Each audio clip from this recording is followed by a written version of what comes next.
Good morning, everybody. This is Professor Ayorinde reaching you from Abuja, Nigeria. And I know that those of you in Washington, D.C., the time now is about 8 a.m. in the morning. Here in Abuja, the time is about 2 p.m. in the afternoon. In today's session, we are going to review for your first class exam that is scheduled for Wednesday, February 4, 2015. And for this purpose, we are going to use a previous exam from Dr. BAKARE's class for today's session. But before we start the session, I do want to hear from a few of you to see what is going on in Washington, D.C. Krista, can you pick up the mic and tell us what the weather is like in Washington, D.C.?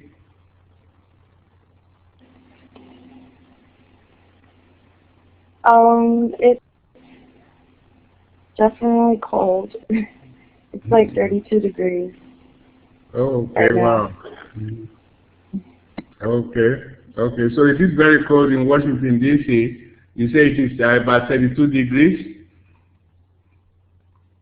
Yes. Okay, for those of you who are going to be watching this video from other countries, the 32 degrees, that is 32 degrees, Fahrenheit in Washington, D.C.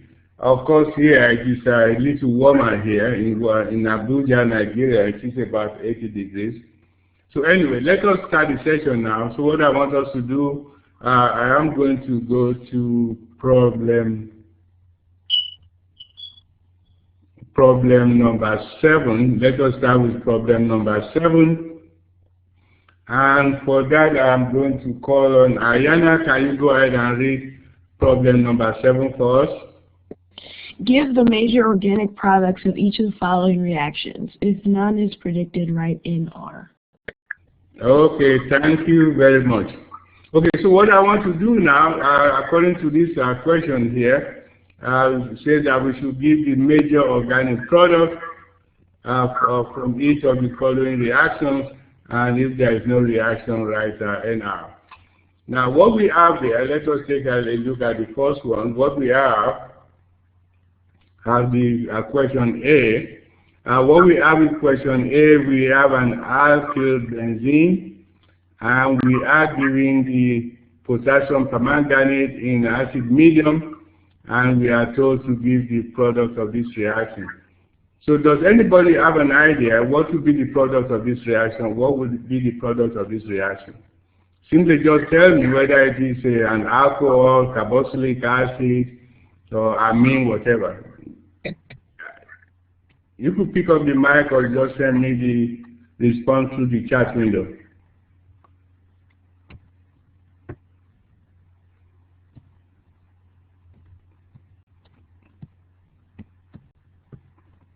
Okay, so now we have potassium permanganate.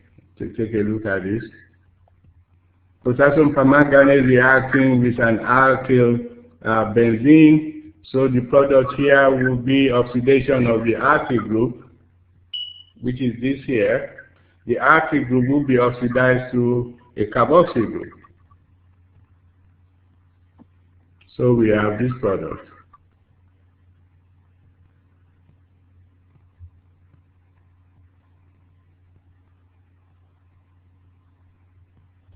So we are going to get a carboxylic acid here. Now what happens here, anytime you have, oh, by the way, Joseph, can you turn your mic off? I'm hearing some echo from your mic, okay? Anytime you have an alkyl group in which you have, in this particular instance, let us take a look at this. You have the carbon that is attached to the benzene ring. That carbon is also attached to an hydrogen atom. In other words, we say we have a benzylic hydrogen right here. So anytime you have that situation and you have this reagent here, potassium permanganate in dilute acid, what that will do is to convert the alkyl group to a carboxyl group. So in this particular instance, we have a benzoic acid as the product. Now, if that is clear to you, give me a happy face.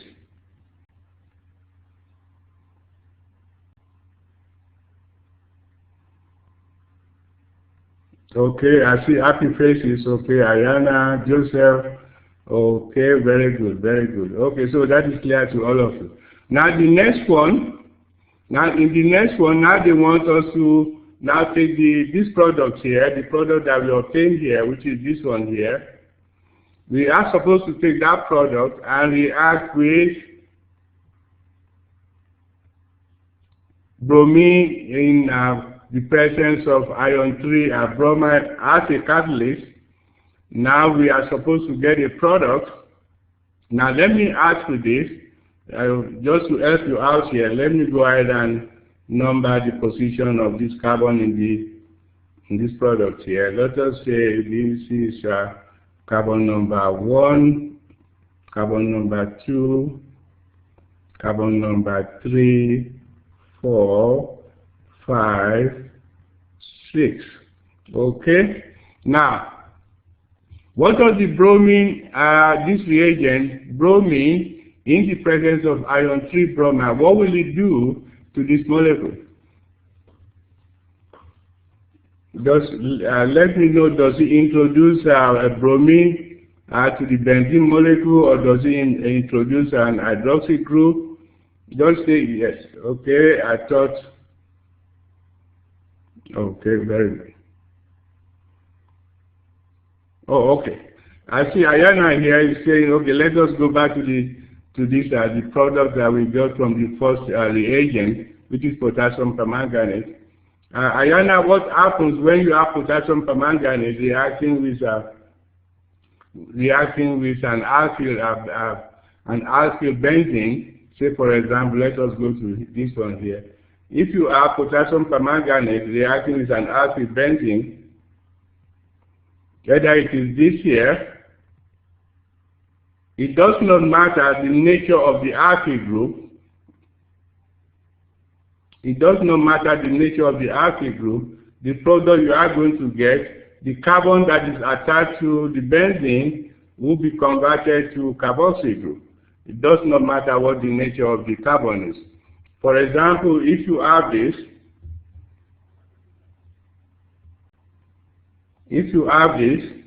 and you have this here,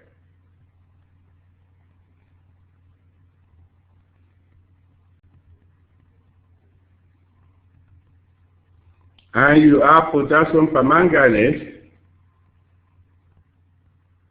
in dilute acid, it does not matter the nature of the alkyl group. The only condition that you need to meet is that the carbon that is attached to the benzene, which we call the benzylic carbon, must have an hydrogen atom attached to it.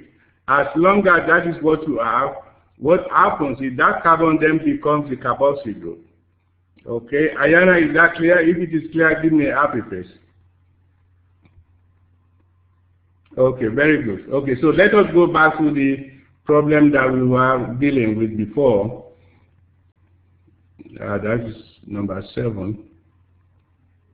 Okay, so at this point, coming back to question number 7, now we have bromine in the presence of iron 3 bromide, which is this here, and we want to react with benzoic acid, which is this molecule here.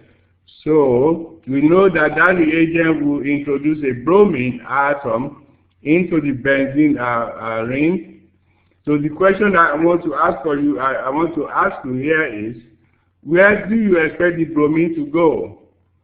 Will it be, just give me the number of the position that you go. Okay, metal that, okay, excellent, excellent. So the bromine will go in the metal position, so which means that it will go in the position number 3 or position number 5. In other words, the carboxyl group is a metal director right here. The carboxyl group is a metal director. So let us go ahead and write the product. So that product will be this here.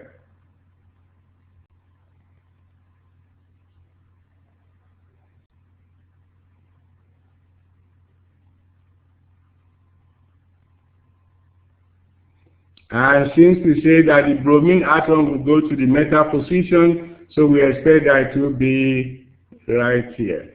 Okay, so that will be the product of that particular reaction. Now, if that is clear to you, give me an happy face. Okay. Okay, somebody, okay, I see some happy faces here. Okay, very good, excellent, excellent.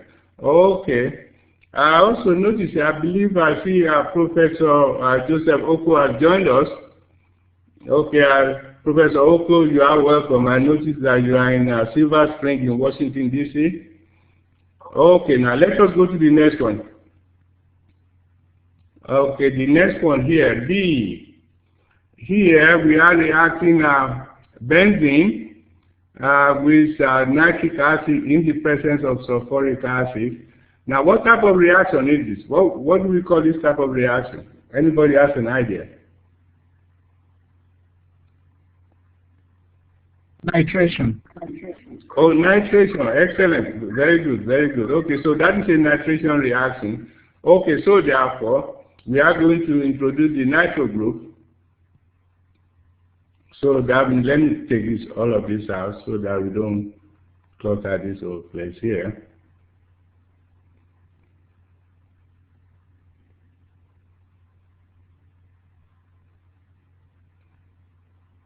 Okay, so we are going to introduce the nitro group into the benzene ring, so we expect to get this product here.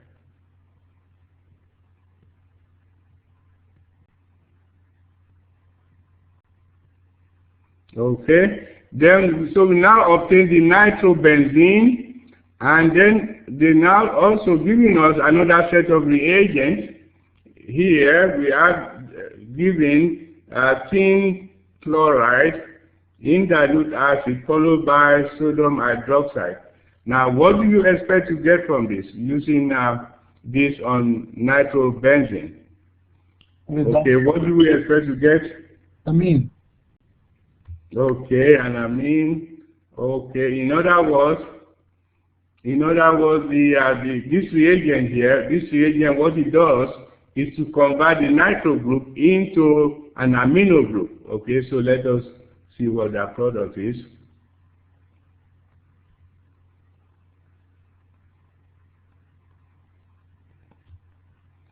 Folks, let me tell you, it is most important that you know what your reagents do.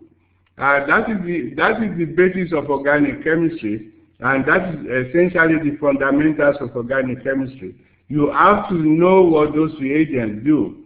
Let me give you some analogous condition here. Supposing you want to write, you are in an English class, you want to write an essay, and your vocabulary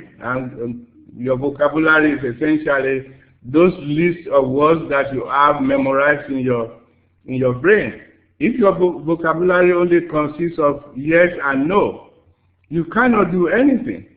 So in other words, the vocabulary that you have determines the level of communication you are able to have with anybody, whether it is written communication, oral communication, or whatever type of communication. You got to have a long list of words in your memory. In other words, you memorize those words. It is only when you do that that you can write an essay. You cannot write an essay without having the knowledge of all of those words as part of your vocabulary. So that is the way you think of reagents in organic chemistry. These reagents here, these are the basis of organic chemistry. If you don't know them, you cannot do anything. They are the ABC of organic chemistry. So that is one of the reasons I started with question 7, because I expect that this is simply going to be almost like an icebreaker question for all of you before we get to more difficult questions. So anyway, you need to know those reagents, okay? Now let us go to C. Let us go to C. Okay, in C, we have ethyl benzene, and the reagent that we have here is N-bromosuccinimide, we call MBS, in the presence of benzoic peroxide. Of course, the carbon tetrachloride is just a solvent here. Now, what does this reagent do with an alkyl benzene? This is an alkyl benzene you have here. Does anybody know what it does? Does anybody know what this reagent will do to an alkyl benzene? Okay, N-bromo, okay, excellent. Okay, we're almost there. Keep trying, I see that. Okay, what this reagent will do is to replace the benzylic hydrogen with a bromine atom. You need to know that, okay? You need to know that. So what this reagent will do is to replace the benzylic hydrogen. Okay, this is the benzylic hydrogen right here. That will be where your benzylic hydrogen is. Let me take this off. Your benzylic hydrogen will be right here. That is the hydrogen that is attached to that carbon, which is attached to the benzene ring. That is what we call the benzylic carbon. And therefore, any hydrogen attached to that is benzylic hydrogen. So what the MBS will do is to replace one of those benzylic hydrogen with a bromine atom. So therefore, the product will be this here.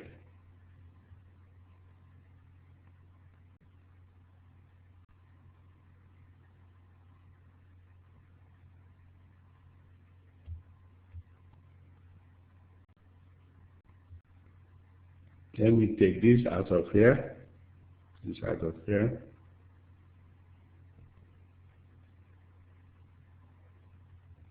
Okay, so this is the product right here. You notice what have we done here? Okay, we now have one of the benzylic hydrogen has been replaced by bromine atom. That is what the MBS will do. You need to know that.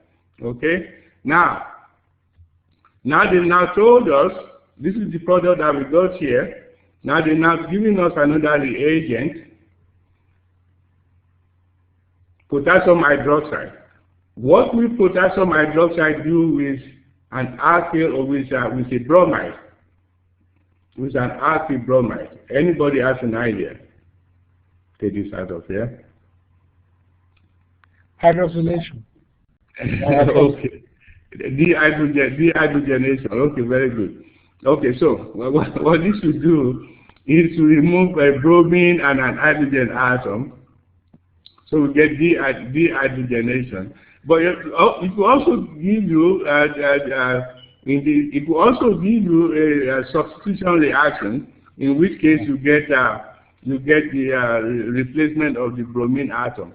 But because we are dealing with a secondary alkyl bromide here, the chances are you are going to get elimination, in which you are going to get this here.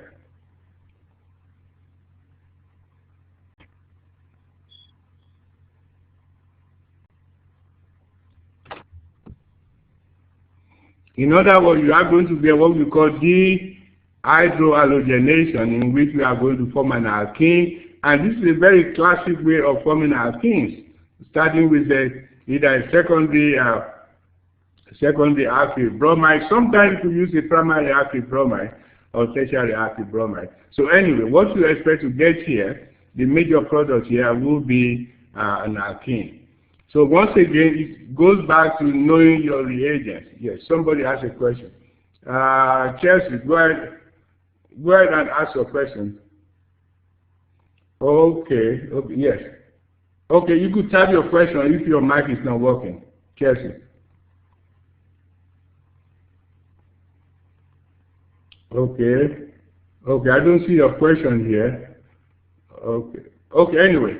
Somebody also said here, okay, this is, Tesla also informed me that we are going to form a double bond. Yes, that is correct. That is what we've done here. We actually did form a double bond. So you are correct. The reaction of this alkyl bromide here with potassium hydroxide will give you a carbon-carbon double bond, and that is what we obtain. But Chelsea, I've not seen your question yet, but I'm assuming that your mic is not working. Okay, now I see it. Let me read Chelsea's question here. Is the benzylic bromide substituent a para or auto director? Oh, okay, I see. Yes, is this an auto para director? In other words, the question that Chelsea is asking here, this molecule here, will this be an auto para director? Yes, it will be an auto para director. That is correct. Okay, let us continue.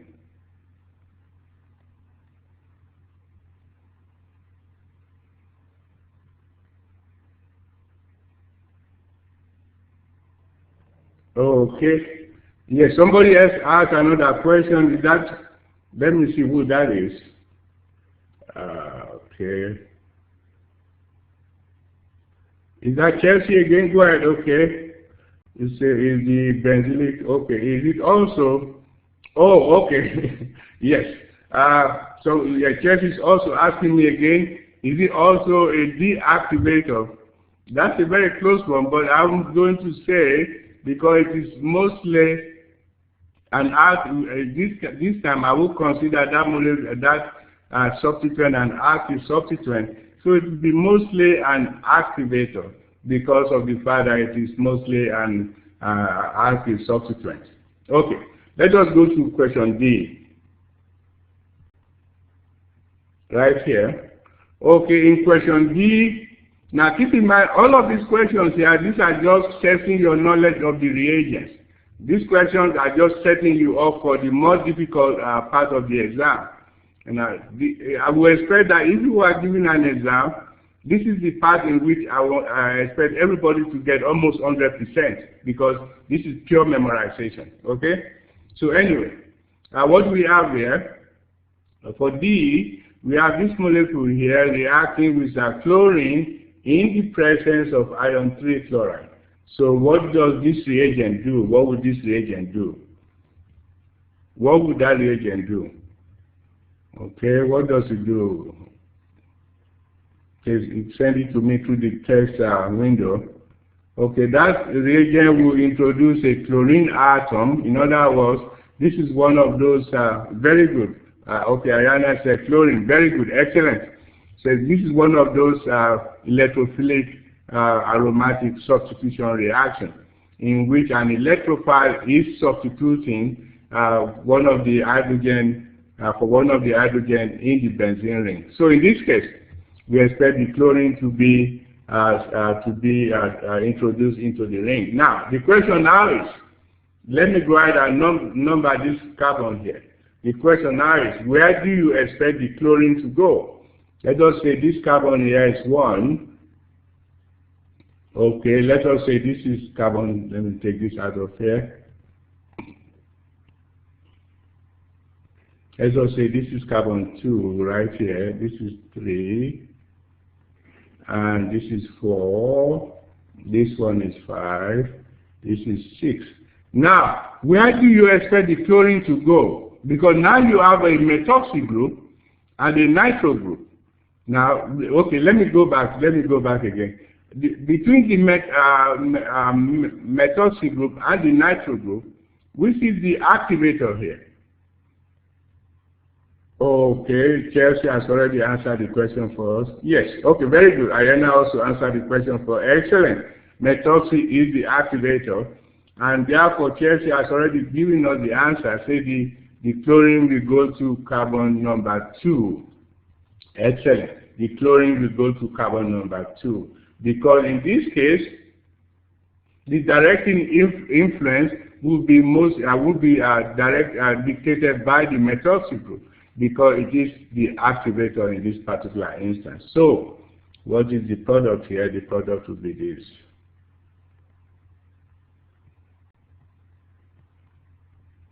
So we have the methoxy right here, and so therefore our chlorine will be here, okay, and of course the nitro is here, okay, and so that will be your product for that one. Very good. Okay, now let us go to E. That should be fairly simple also. In E, what do we have there for E? What do we have? We have a methyl group, and then we have an acyl group. Okay, between the methyl and the acyl group, which is the director, which will be the which is the activator here, and which will take over the direction. Okay, methyl. Excellent, excellent, very good. So the methyl is the activator. Therefore, it will influence the direction of the incoming group. So in this particular instance, the incoming group is going to be a chlorine atom. So we already know that this reagent here, what this reagent will do is to introduce a chlorine to the benzene molecule. Okay, so the product will be this.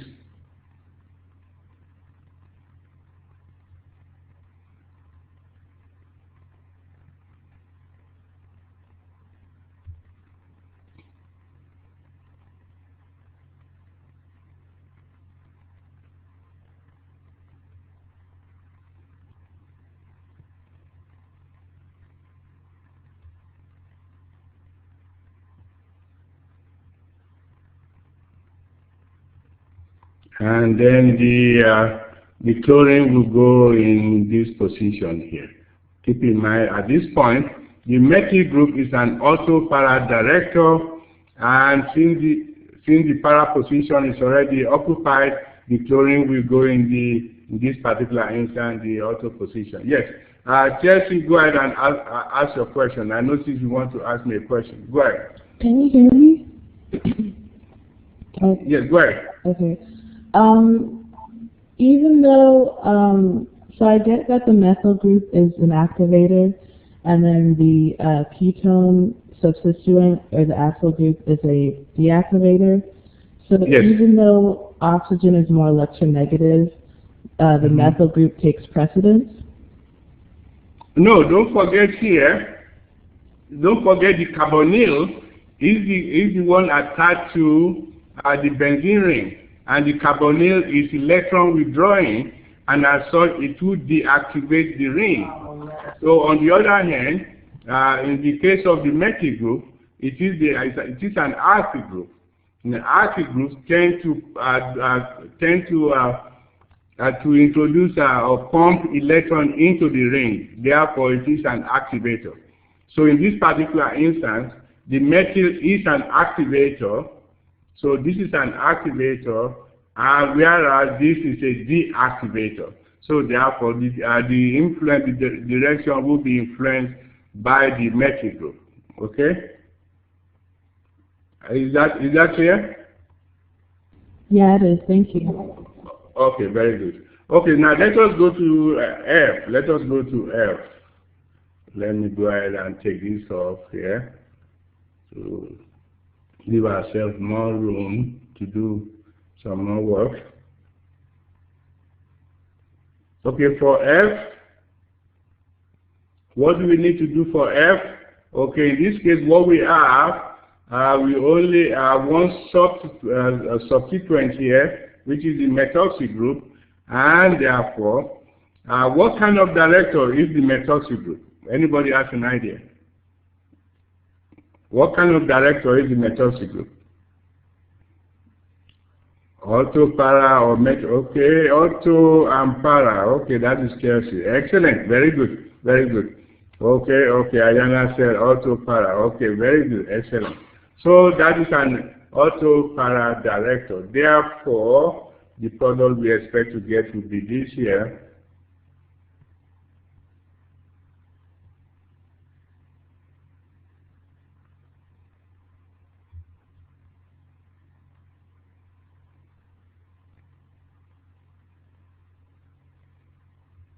Will be that.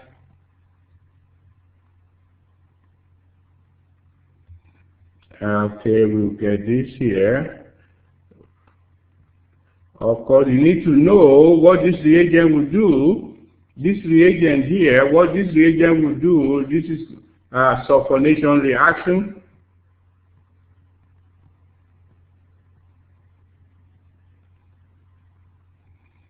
And what that reagent will do is to introduce a sulfonic acid group, which is this group here, into the benzene ring. Okay? And that is what that reagent will do. You need to know that. Okay? And because the methoxy group is an auto-para director, it will direct to the para position, and also you also get another product in which the sulfonic acid group will be in the auto position. So there are two possible products here. One is the para product and the other is the auto product. Okay, finally, before we leave question 7, okay, somebody asked me some questions here. Let us see. Does anybody have an easy way to memorize the reactivity chart? Okay, I noticed that most molecules with double, triple bonds on the Y groups with the okay. I see what the question you are asking here. Now let's do G. Then I'll come back to that question that you're asking, Chelsea. Okay, let us do G. Okay, for G. So let me get this out of here.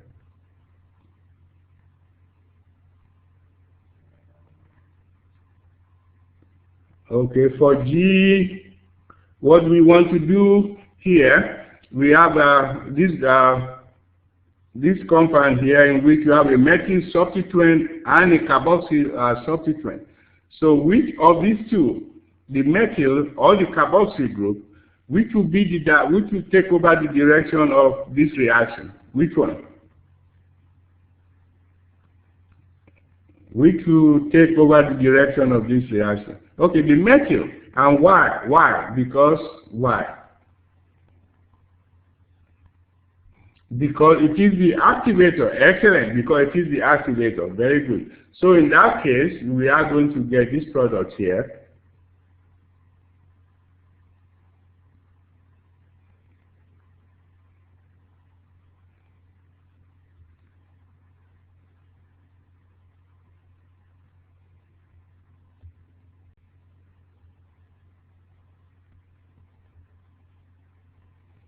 Okay, so the product, since the methyl group is an auto-para director and the para position is already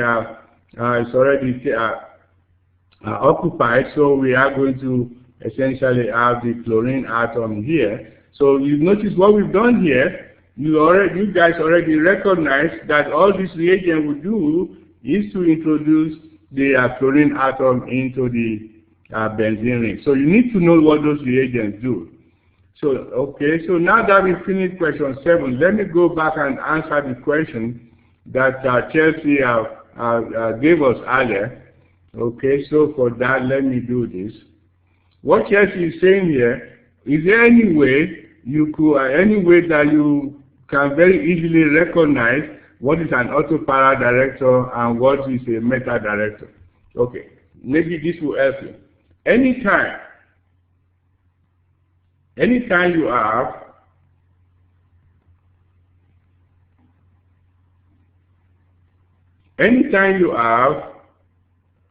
a benzene molecule in which you have, let me use oxygen for an example. Okay?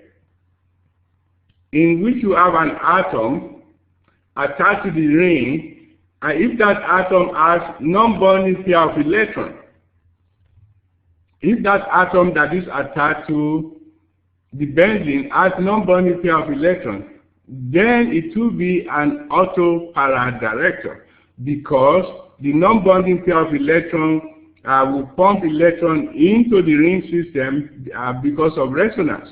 Okay, so it will be an auto-para director. So keep that in mind. Anytime you see a molecule in which you have, for example, if you have this, say you have this, you have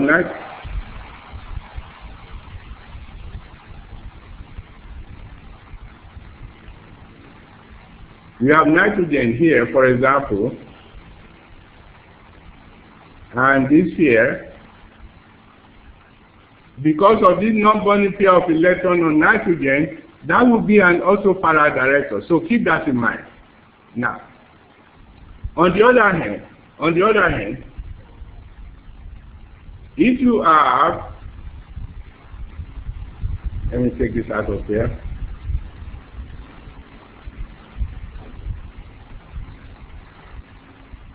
On the other hand, if you have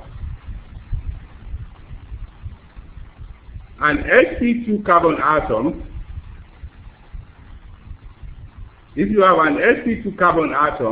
in this case,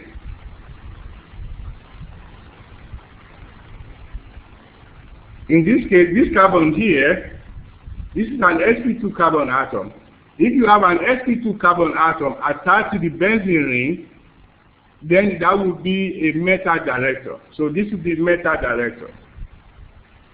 Okay? Anytime you have an sp2 carbon atom attached to benzene, most of the time this would be a meta director. There's a proviso here. If that sp2 carbon atom cannot stabilize the ring by resonance, by pumping electron into the ring using resonance, if that is not possible, then you know that you are going to have a meta director. Because if you take a look at this, what is happening here? If you look at this molecule here, let us draw a resonance for this.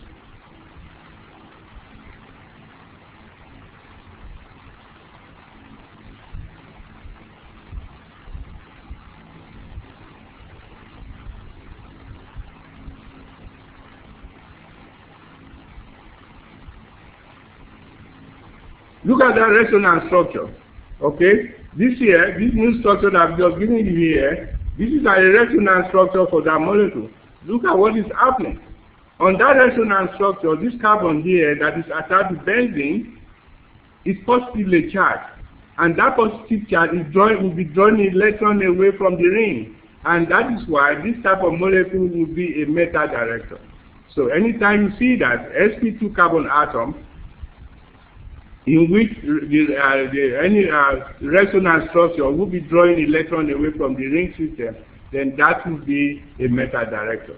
On the other hand, if you have a molecule in which the nitrogen, the atom attached to the benzene contain electron withdrawing group, contain non-bonding pair of electrons, just like oxygen, just like this one here, then that will be an auto para director. Like this one here, because you have non-bonding pair of electron on that atom that is attached to benzene, then this would be an auto or para director. So that is basically, you could use that kind of guideline to determine whether it is an auto para director or a meta director. Now, one exception to all of this, the alkyl groups. You need to know that. The alkyl groups, all alkyl groups are auto para director. All alkyl groups are auto para director. So you might as well just know that. All alkyl groups are auto para director. So keep that in mind. So once you have those three sets of rules, I think for the most part you'll be just fine. Okay. Is that clear to all of you? If it is, give me a happy face. Okay. Okay. Or on the other hand, if you go to the table, I believe the table is in your book. Simply just memorize all those molecules in your book. But that's a little bit more difficult to do. That way you get to know what the auto and the meta directors are. Okay, let us go to problem number 5. Okay? Problem number 5 is one of those questions that I also consider to be basically memorization problem. Because this is just knowing what your reagents will do, what type of reaction will give you what kind of product. Okay, let us see here. Ayana, Faith, can you go ahead and read question number 5 for us? Give the main organic product formed in each of the following reactions. Show stereochemistry of the product where necessary. Okay, thank you very much, Faith. Okay, so what this question is asking you to do here, say give the main organic product formed in each of the following reactions. Show stereochemistry of the product where necessary. Okay, that is very important also. You need to pay attention to stereochemistry here. Now, if you take a look at this set of reactions, can anybody tell me what reactions are these? Can anybody tell me what reactions are these? There's a name for this. Okay, Diels-Alder reaction. Excellent. Okay, everybody get that. Okay, good, good, good. All of you said Diels-Alder reaction. That is good. Okay, very good. Excellent. Now, we all know that in the Diels-Alder reaction, okay, so we all say Diels-Alder reactions. Okay? Now, we all know that in the Diels-Alder reactions, we have two major reactants, or two reactants. We have what we call, in this case, if you take a look at question A, we have what we call the diene. In the diene, you have a conjugated carbon-carbon double bond system. And then you have what we call the dienophile.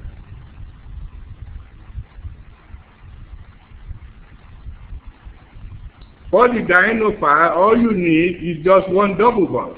In this case, you have this double bond here. Okay, in the diene, you need two double bonds that are joined together by a single bond. So we say we have a conjugated double bond system in the diene, and in the dienophile, we have a single double bond. Okay, now what happens here? Let me take this out. All they are asking you to do here is give the product of this reaction. But before we do that, to make it easy for all of us, let me go ahead and number. These carbons here, the carbons that are involved in this particular reaction. Starting from the diene, let us call this carbon 1, carbon 2, carbon 3, carbon 4, okay? Now let us go to the dienophile. To the dienophile, we say, at this point we are interested in the carbons that are involved in the reaction itself. Okay, so we say in the dienophile, let us call this carbon 5, and we call this carbon 6. So what happens in the Diels-Alder reaction, this is the way you want to look at it. The carbon 1 will be joined to carbon 5. Okay? The carbon 1 will be joined to carbon 5, and carbon 4 will be joined to carbon 6. Okay? Now if you do that, you are going to form a 6-member ring, because the Diels-Alder reactions always give you a 6-member ring product. Now, we also see here the product that you are going to get. You are going to form a new double bond in a position where you only add a single bond. So if you look at all of this carbon we've given you here, the only position where you have a single bond is between carbon 2 and carbon 3. So that means in your product, you are now going to form a double bond between carbon 2 and 3. And that is what happens all the time. So let us write the product here. So we say we are going to form a 6-member ring. Okay, let us number those carbons. Okay, this will be our carbon 1, our carbon 2, our carbon 3, carbon 4, carbon 5, carbon 5, and carbon 6. Erase that. And carbon 6, right here. Okay, now what did we say before? A new double bond will be formed. Where will it be formed? Anybody tell me? The new double bond will be where? Between 2 and 3. That was the only place where there was no double bond. And that is where you are going to place your new double bond. So therefore, we will have this. There will be double bond here. And once you do that, then everything else is in place. Keep in mind at this point, we started with this attached to carbon 5. Okay, so it's still going to be there. Carboxyl group is still in that position.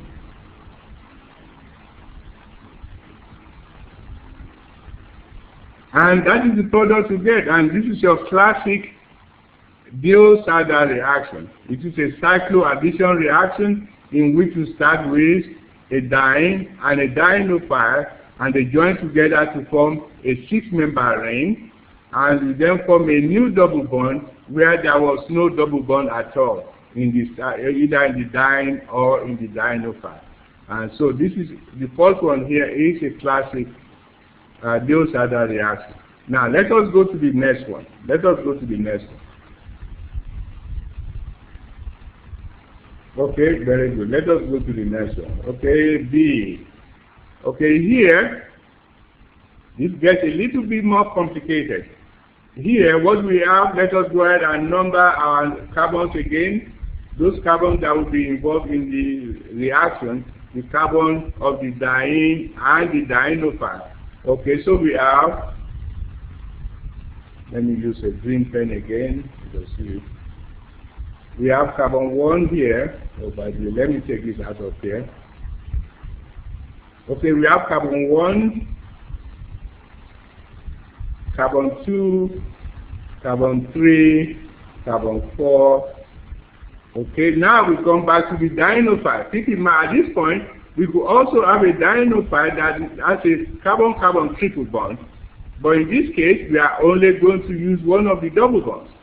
Okay? We are not going to use both of the double bonds in the triple bond. Only one of them will be used.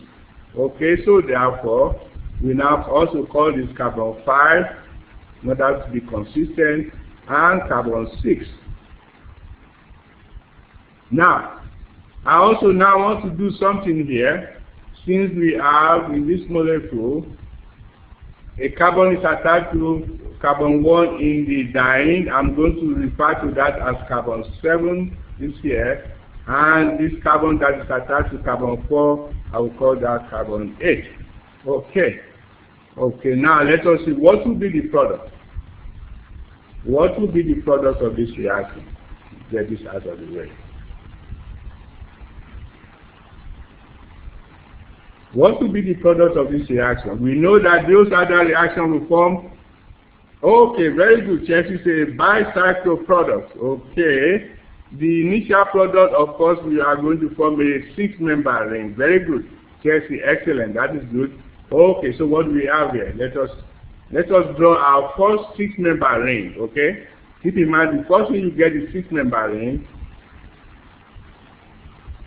and make it very big to make it easy for us to see. Now, let me number those carbons again. This is 1, 2, 3, 4, oh, this is 5, and this is 6. Okay, and okay, of course, on carbon 6, we have this ester group attached to carbon 6. Let's go ahead and put that in. Carbon 6, we have that ester group is there. That is still there. Okay, now, what is missing here? What is missing here? We've accounted for all of the carbons, 1, 2, 3, 4, and 5 and 6, in the diene and the dienophile. What is missing? We are missing carbons 7 and 8. We are missing carbon 7 and 8. Okay, so if we are missing carbon 7 and 8, okay, we know that carbon 7 is attached to carbon 1, so we have, let me use a consistent here. Okay, so that would be carbon 7 there. Then we have, okay, so what do we have here? we have carbon 7 is here, and carbon 8 is right here. So just as Chelsea told us, we are forming a bicyclo compound. Okay, now, if you write it this way, you will get your point. But the best way to actually look at this molecule, when you write the three-dimensional form of this molecule, then you see it much better. Okay, so let us go ahead and write the same molecule in the three-dimensional format, okay? Oh, by the way, I missed something here. Carbon, we use only, yes, carbon 2 and 3. Thank you, somebody pointed that to me. There is a double bond supposed to be between 2 and 3. That's excellent. And then something else is missing. Keep in mind that in the dienophile, we only use one of the double bonds. So therefore, here, carbon 5 and 6 still contains this double bond. So keep that in mind. Now, I was telling you that we could write this in a three-dimensional format. Let us see if we can do that. But if you write it this way, that is fine. Nobody is going to penalize you for this. You will get your point. Okay, let us look at the three-dimensional form of this. We will say we have this here.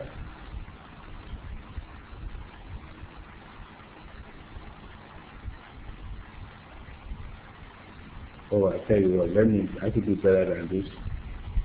Let me give myself some room.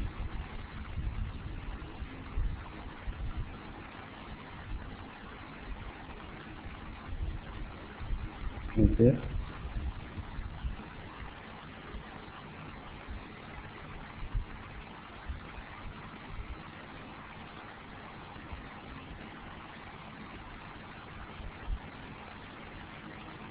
Okay, so we have this here, this here. This would be, let us do our numbering again. This would be our carbon 1 right here, carbon 2, carbon 3, carbon 4, carbon 5, carbon 6. Okay, this would be carbon 7 here, and carbon 8. So you can see what I've done here is to write this same molecule here in a three-dimensional form. This is still the same molecule right here.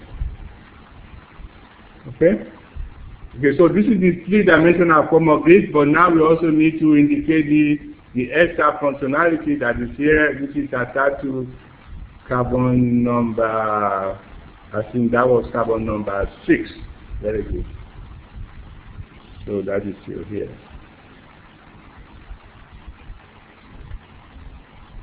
Okay? So if you write it in the three-dimensional form, that simply just shows that you are very artistic, you know what you are doing. But if you want to leave it in this two-dimensional form that we gave you earlier this year, that is fine also. Anyway, the point here is, in the Diels-Alder reaction, you start with a diene, and then a dienophile, they join together to form a 6-member ring. Now, if the diene also has some other carbon atoms in there, we might end up getting the bicyclo molecule, just as we have in this particular instance.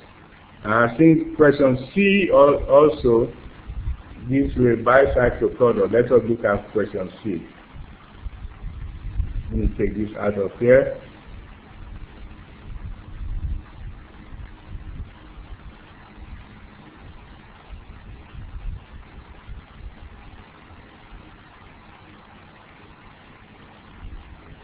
Okay, so to make it easy for ourselves, let us go back to the numbering system that we used before.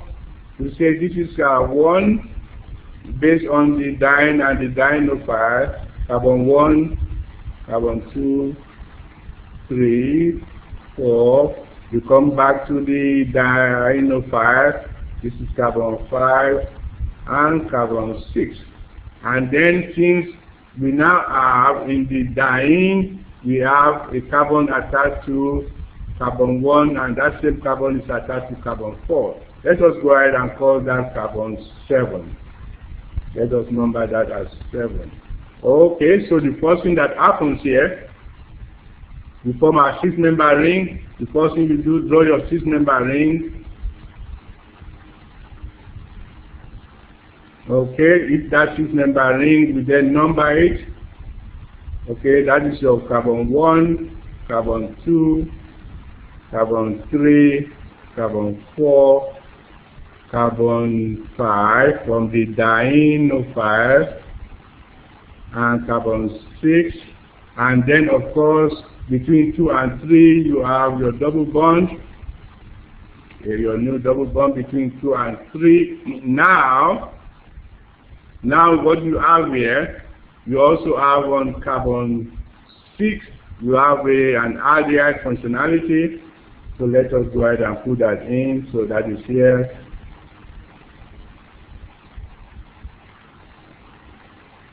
Now we have this here. Okay, let us do this here. Okay, we have a bridge, what we might call a bridge, and that is your carbon 7. Okay, and that's your carbon 7 right here. So now we can write this also in a 3-dimensional format. If we do that, let us see what we have. We have this here.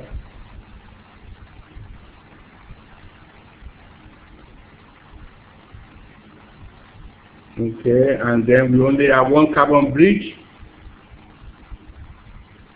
That's a one carbon bridge. And between 2 and 3, we have a double bond. And on carbon 6, we have the aldehyde group. Now, this is very important. Now, in this particular instance, now we have to show stereochemistry. Remember, they told you, you must show stereochemistry where appropriate.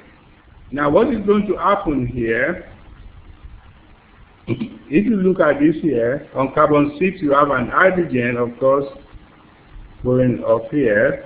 And then here, I would say here, we have the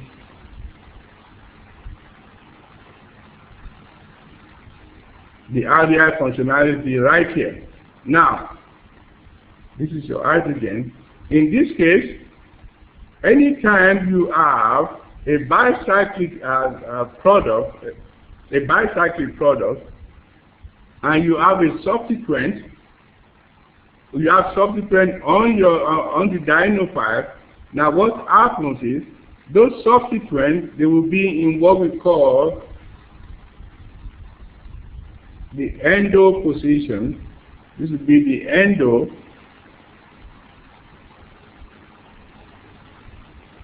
endo position.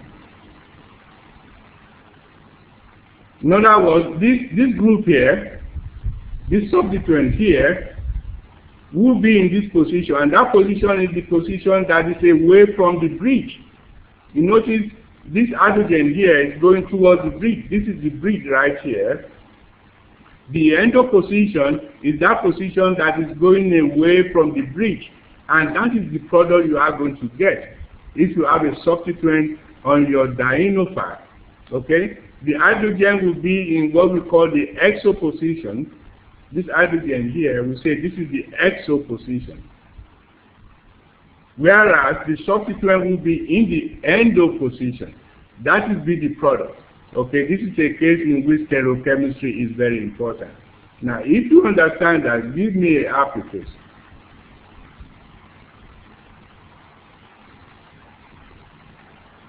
Okay, I see some happy faces. Okay. Okay, very good. Okay, now if you do not understand this, you may want to stay behind.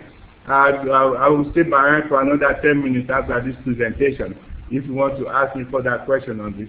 But that is what you get anytime you have a substituent on your dienophile and you are going to form a bicyclic product. The substituents will be in the endo position, okay, which is a position away from the bridge, which is this bridge right here. Okay. Okay, so now let us go to one that is easier to deal with. It's easier than the last two. That is D. Question D. Let me go ahead and erase this.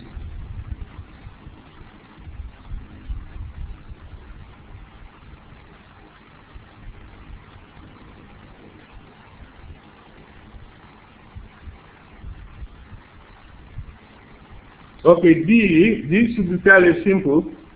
Okay, what we have just a classic case of Diels-Alder reaction, position 1, 2, 3, 4. Okay, we have here in the dienophile 5 and 6. So what do we get? Just your classic case of Diels-Alder reaction. Okay, so you get your 6-member ring, and of course let us go ahead and number 1, 2, 3, 4, 5. Yeah, sorry, 5 and 6. Okay, and of course between 2 and 3 is your new carbon-carbon bond. It is right here. Now in your dienophile 5 and 6 carbons, you have the cyano group, 2 cyano group attached to those. Now you notice the stereochemistry of those cyano groups in the dienophile. Okay? Can anybody tell me what is the stereochemistry of the dienophile, of the cyano group in the dienophile? Is it cis? Okay, I was just going to ask you, is it cis or trans? The cis, excellent. Okay, excellent. So they are in the cis position. Now what happens in the Diels-Alder reaction is the stereochemistry of the dienophile is preserved at the end and in the product. In other words, if you start with a dienophile in which the substituents are cis to each other, then in the product they will be cis to each other. If they were trans to each other in the starting dienophile, then when you get to the product, they will be trans to each other. So therefore, let us look at where they are now. We need to indicate the stereochemistry here. So that means we have, if we have this, keep in mind you are told to indicate stereochemistry where appropriate. The cyano group is here. Then the other one will be going coming at you. Okay, this one is going away and this one will be coming at you. Okay, and the stereochemistry here will be trans stereochemistry. Okay, so that is a case of a fairly classic case of Diels-Alder reaction. Okay, so let us do the last one here before we leave this question. Okay, we have almost spent 1 hour, so I want us to do 2 more questions before we leave. Let us do E.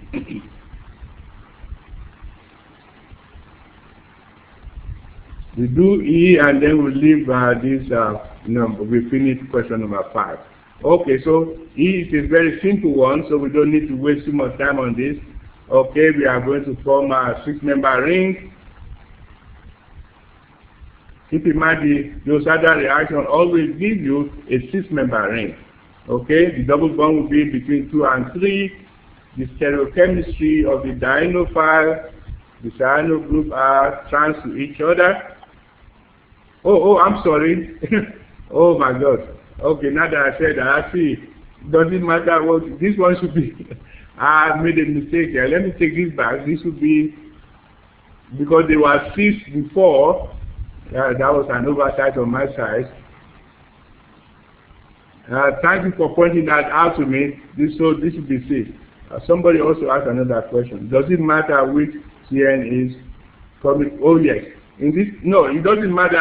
Okay, let me take that back. In that last question, somebody was asking, does it matter which cyano group is coming at you or which is going away from you? No, at that point it doesn't matter if that was the product.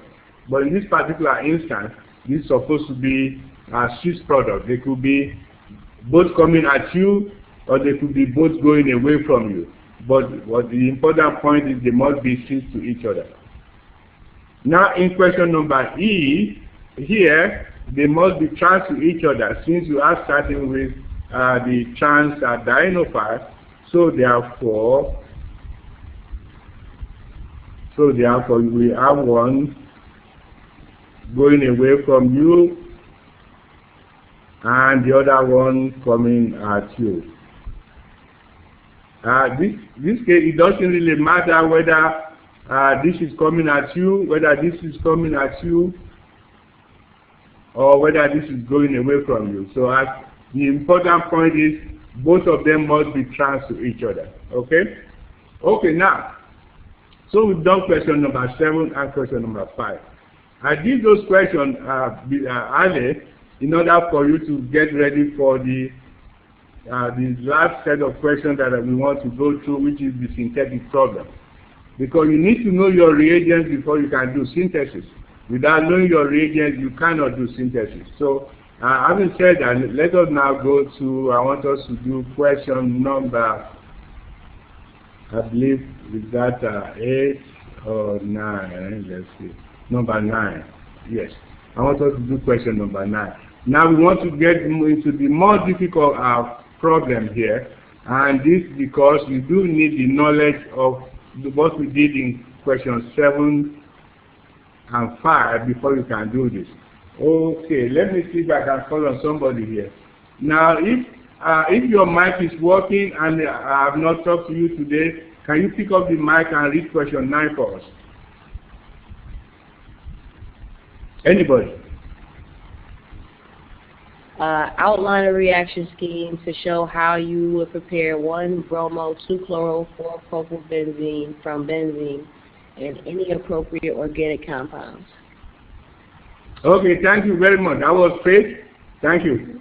Okay, so what this question here, this is a synthetic question. It's outline a reaction scheme. Oh, folks, I'm sorry about that. That's my telephone. Let me just turn it off.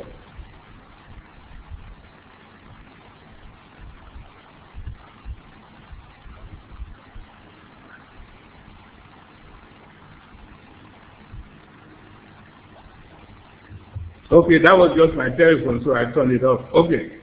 Now, okay, what this question is saying, outline a reaction scheme to show how you will prepare 1-bromo, 2-chloro, 4-propylbenzene from benzene and any appropriate organic compounds, include all reagents and show structures of all intermediates in each step. Very good question. Now, this question requires that you know your reagents. Okay, so what is it telling us to do? It's asking us to do this. Say we take this molecule here.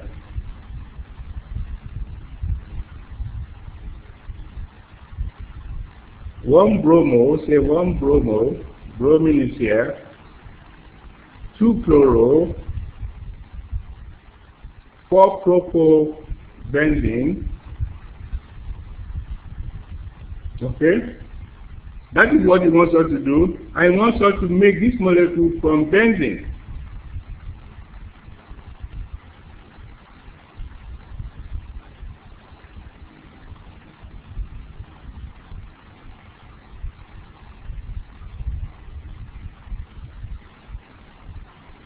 He wants us to make this molecule from benzene. So this is a synthetic problem in which you have to put together all of the knowledge you've garnered with the question 7 particularly, or some other, of questions that have to do with knowing your reagents. So you do need to know your reagents here and what they do. And also, it's also important with respect to the reactions of benzene, respect to the electrophilic aromatic substitution reaction, the sequence in which you introduce all of your reactions. So you have to put together this, all of these reactions in one scheme. And so this does require that you use your own critical thinking skill. This is where critical thinking is important. Now, so now the question is, how do we go from benzene to this molecule? What I want you to do, when you have this kind of problem, I want you to do what I call retrosynthesis. Retrosynthesis simply means going back from the product back to the starting material. You want to work your way back gradually from the product to the starting material, one step at a time. Now, if you can just do it, if this reaction comes to you right away, you know what you are going to do. You can go from the starting material to the product. That's no problem with me. But I think the best way to do this, go from the product back to the starting material. So I refer to that as retrosynthesis. Okay, so what does that mean? What do we do? Okay, we want to take one step at a time. So you want to ask yourself, what one reaction can I use to make this particular product at this point? What is that one single reaction can I use to do that? So I will say, okay, the problem we have in our hand here, you have chlorine and an alkyl group in a metal relationship to each other. There's no way you know that the alkyl group is an auto-para director. A chlorine atom is an auto-para director. So there is no way you will be able to introduce this just as you see right here. It's almost impossible. So therefore, you're going to find a way to do this in which some metal director will have to be in a position where the alkyl group is. So keeping that in mind, then you say, okay, what do I need to do? You want to take one step at a time. I say, okay, that was one reaction that I want to do to make this. Why don't I take this?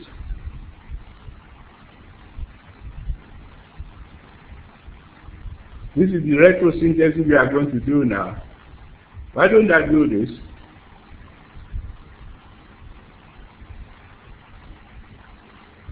Okay, if I take that molecule, can anybody tell me what reagent do I need to do to use? Let us call this molecule A. Let us call this molecule B. What reagent do I need to do to use to go from B to A? Anybody knows? Oh, fiddle crab? No, not fiddle crab yet. Okay. Bromine with what? Bromine with what? Yeah, you're almost there. Bromine with what? Okay, what reagent do I need to go from B to A? Okay, bromine with iron 3 bromide. Excellent. We know that we need to use that reagent. Okay, so we say we could do that. Bromine in the presence of iron 3 bromide. That will take us from molecule B to molecule A. So we all agreed on that. So far, so good. Then the next question you ask yourself is, how do I make molecule B? How do I make molecule B? Okay? How do I make molecule B? Say, okay, I want to make molecule B. This is also where you need to have knowledge of those reagents and what they do. And of course, your critical thinking skill will have to kick in here. Okay, so I say another step I could take to make molecule B. What if I do this?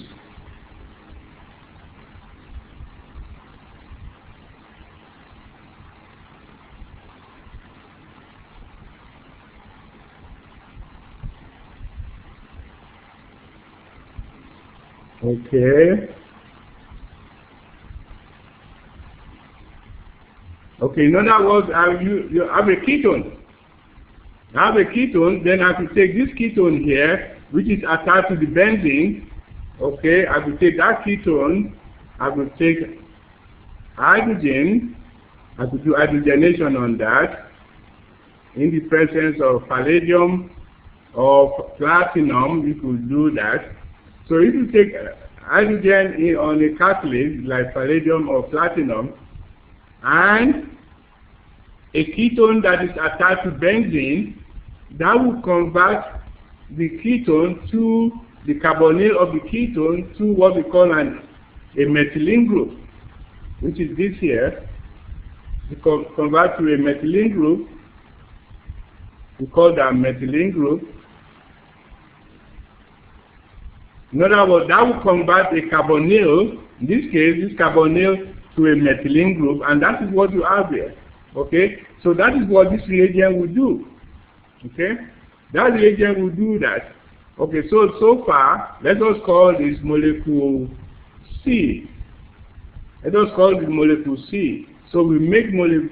Okay, we go from molecule C to molecule B by hydrogenation. Okay, so far so good. Keep in mind we are going back in a retrosynthesis. Okay, so let me move this slightly here. Okay, now the question is, how do we make molecule C? How do we make molecule C? Okay, then I will say to make molecule C, once again I say this is a case in which you just have to have a good knowledge of those reagents. I say, okay, molecule C, I could make that from here. Because I now know that this group here, this is an AC group. I know this group here, this is an AC group.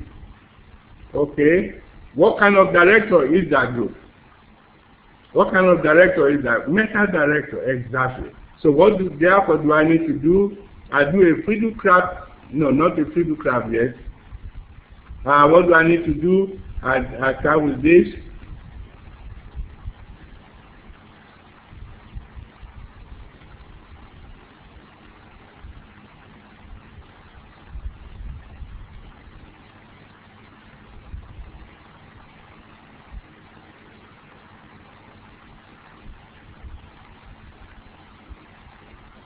And then what reagent do I need? What reagent do I need to go from? Let us call this compound D. What reagent do I need to use to go from D to C? Okay, excellent. Chlorine, and you need a catalyst. What is the catalyst? Chlorine and what? Iron 3 chloride. Excellent. Who said that? That was that it? Okay. So you need chlorine in the presence of iron 3 chloride. So folks, you see why I keep telling you, you need to know those reagents, because you need the knowledge of the reagent when you come to the synthetic problem. Because this is most of your exam, most of the points that you get in your exam come from the synthetic problem. So those are the difficult parts of your exam.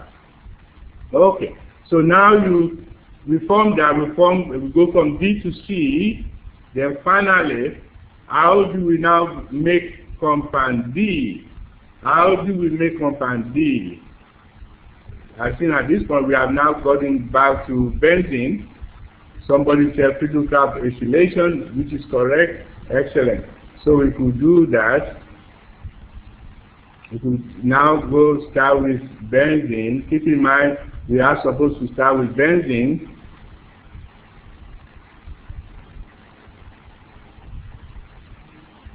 So we start with benzene, and then we use Friedel-Crafts acylation.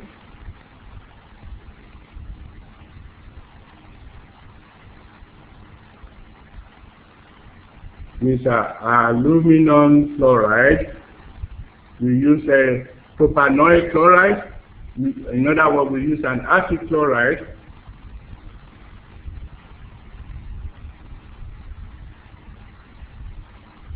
For Friedel-Crafts acylation, we use an acid chloride. In this case, we are using propanoic chloride.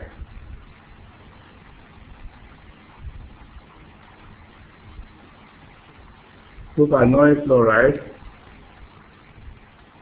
in the presence of aluminum chloride, and that gives us the compound D. So therefore, we have finished this synthetic step by going backwards.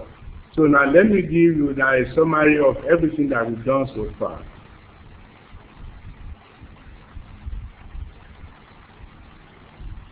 Okay, now you can see here the summary of everything that we've done. What did we do? We started with benzene, reacted benzene with an acid chloride in a Friedel-Crafts acylation. We get the compound D, and then from compound D, which is a ketone, we do a chlorination, chlorine in the presence of iron 3 chloride, which is this one here. Then we introduce the chlorine right here, so we get compound C, and then we took compound C, we hydrogenate the ketone group in compound C, we got compound B, And finally, to get to the final product, we simply introduce bromine to get compound A. And that is the synthetic scheme that they told us to give. How many steps have we used? We use 1 step, 2, 3, and 4. And you notice here, all of these individual steps, these are all the steps that you already know. But this is where we test your knowledge, your critical thinking skill. This is where we test it to see can you really think as an organic chemist. But before you can think as an organic chemist, you need to know what those reagents do. You need to memorize those reagents. So before we leave, let us do another problem, because we've almost spent 90 minutes now. Is there any question on that? Okay, I see no questions. Okay, let's do 10. Let's do 10. Okay, question number 10. Okay, if anybody out there that have not spoken to us today, if your mic is working, can you please read question 10 for us? Outline a reaction scheme to show how you will make compound A below, starting from benzene and using any other organic compounds. Include all reagents and show structure of all intermediates in each step.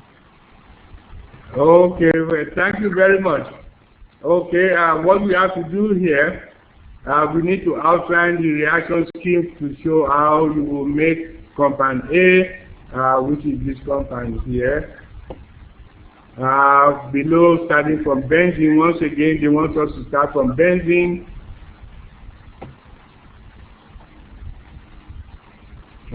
So the question mark is that to make this compound here, this sulfide, using benzene and any other reagent. Okay, so once again, I want us to go to do a retrosynthesis here. I want you to do a retrosynthesis. Okay, in other words, go backwards until you can get to the final starting material. So I will say, let us do this. I will say, okay, the question I will ask myself is, what one reaction can I use to make this compound here? I take one step at a time. I say, yes, okay, because what do I need to do here? I have a sulfur. I want to form a sulfur carbon bond. So you want to form a sulfur carbon, this is sulfur here, and then this is carbon here. So the first thing I want to do, how do I make a sulfur carbon bond? That's easy to do. I say, okay, I have to very well take this. I have to go from here. I have to go from here. I take this here.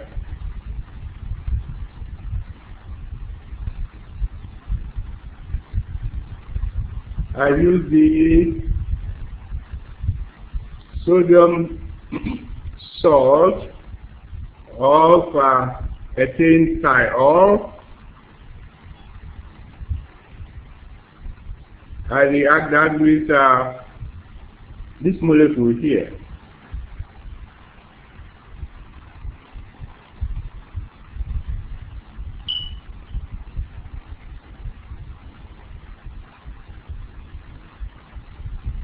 Okay, so I react that. So this is your classic SN2 reaction, in which you have a nucleophile, and then you have a primary alkyl bromide. So what are we going to do? We are going to join this sulfur here, this sulfur to this carbon here, in an SN2 reaction.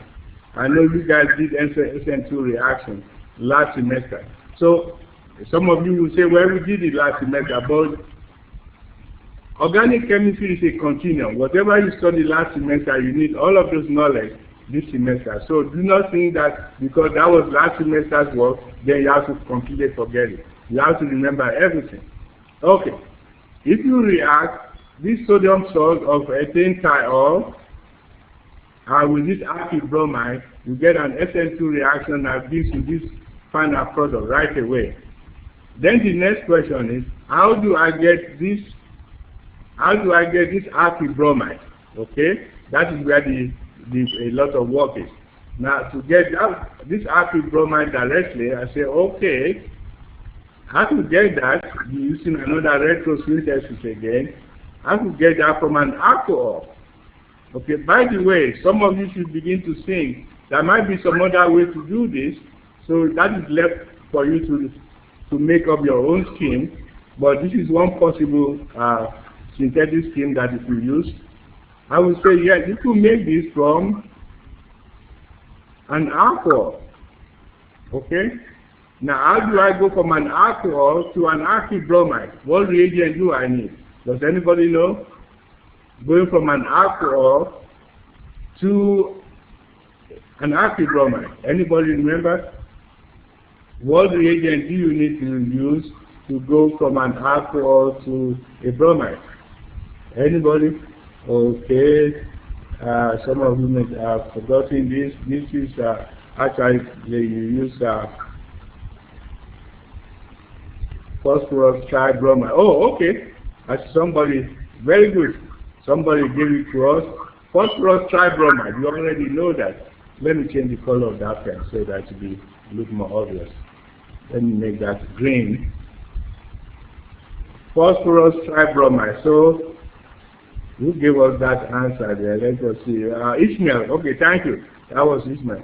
Well, okay, of course, it could also use in this hydrogen bromide. Yeah, not in this particular instance, but that would be good for tertiary alcohol. Yes. Anyway, but I do understand what you are trying to do here. Phosphorus tribromide will react with a primary alcohol to give you the bromide. Then the next question is, how do you make the primary alcohol? Okay, how do you make the primary alcohol? Let me move this slide a little bit. How do you make your primary alcohol? Okay, I will say to do that, I could very well do this. Okay, from the primary alcohol, anybody has an idea? Okay, I could take this.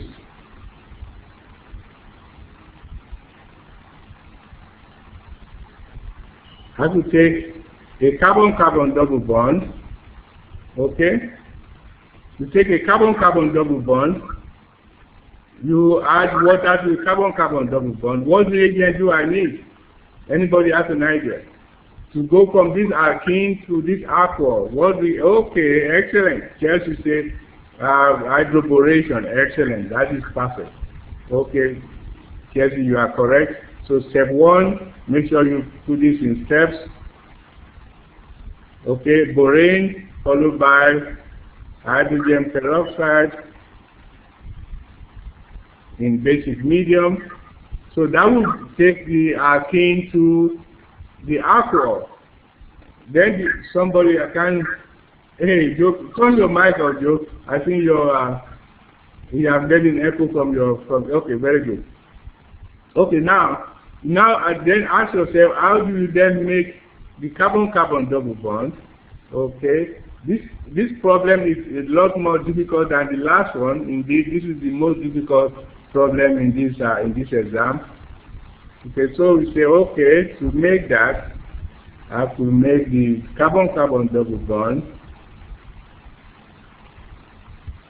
Okay, I have to make the carbon-carbon double bond from here.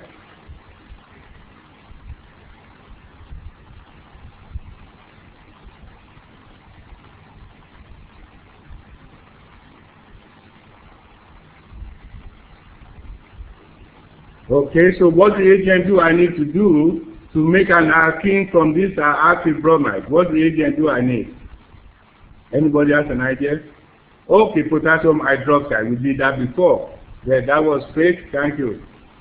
Okay, so if you use potassium hydroxide, generally, when you do that in ethyl alcohol as a solvent. Okay, so now we form our alkene. Keep in mind, we need to go back to benzene as the starting material. Then the next question is, how do you make this alkene?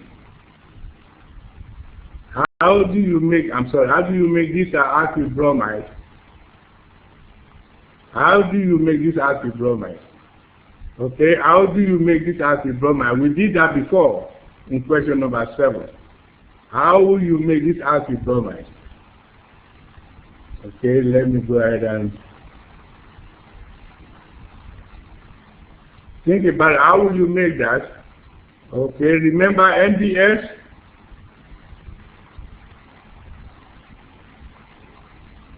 Okay, so if I start this here and I use MBS,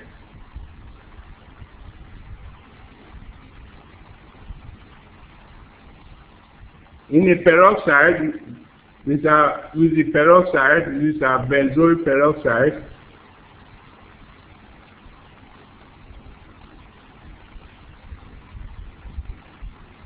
Okay, you could actually use any peroxide here. Okay, so what this MBS will do, remember when we started, we said it will replace the benzylic hydrogen with a bromine, and that is what it has done here. It replaced one of these benzylic hydrogen here with a bromine, and that is what MBS will do. And finally, we could now say that this here, this alkyl group, alkyl benzene, we could get this from benzene. Okay, what kind of reaction is that? Oh, okay, okay. Kessler also gave us MBS, yes. Okay, now I see that. Okay, what do we need to go from benzene to this alkyl bromide right here? Okay, what do we need? What kind of reaction is that? What kind of reaction is that? Okay, Friedel-Crafts alkylation, excellent, great. You guys know your reagents. You are beginning to know your reagents. So we could use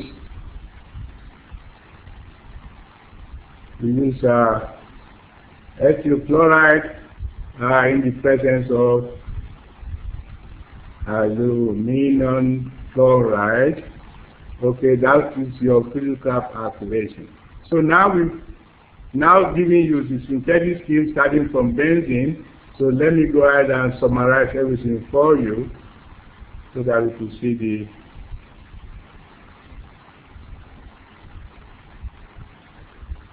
okay, what they told us to do to make this compound here.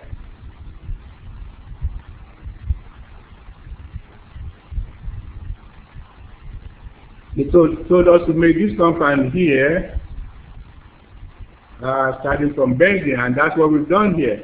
So we started with benzene, we did our Friedel-Crafts alkylation. So we formed the ethyl benzene, which is right here. Then from the ethyl benzene, we did the bromination using MBS. So we introduced the bromine in the benzylic on the benzylic carbon to form that product. And then from there, we reacted that with potassium hydroxide to form the alkene. Is here. And then from the alkene, we form the alcohol, primary alcohol, which is this molecule here. And then we did the phosphorus tribromide in order to replace the hydroxy group with bromine to get this product. And finally, we did what is similar to Williamson ether type synthesis. I'm sure you guys have forgotten about that. But anyway, we took a sodium salt of ethane thiol, what I call ethane thiol.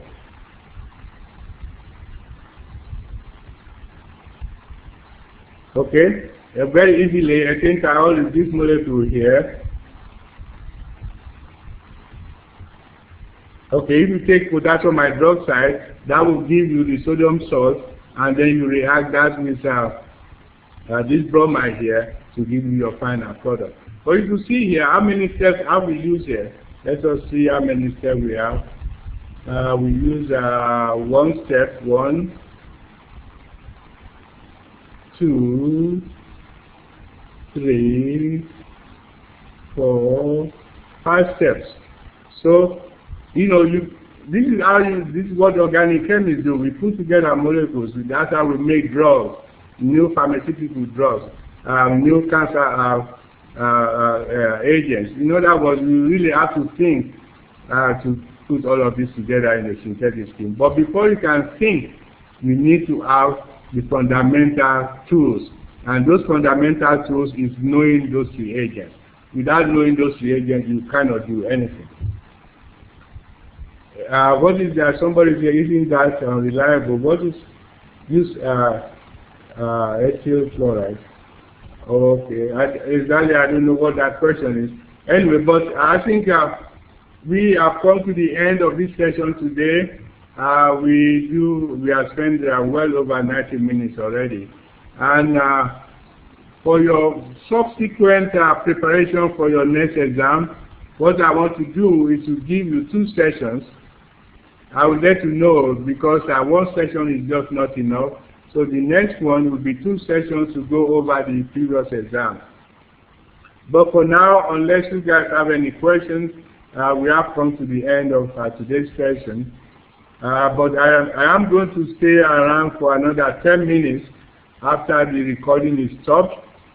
So if some of you want to ask me questions off the record, so I will be around. So is there any question before we leave today?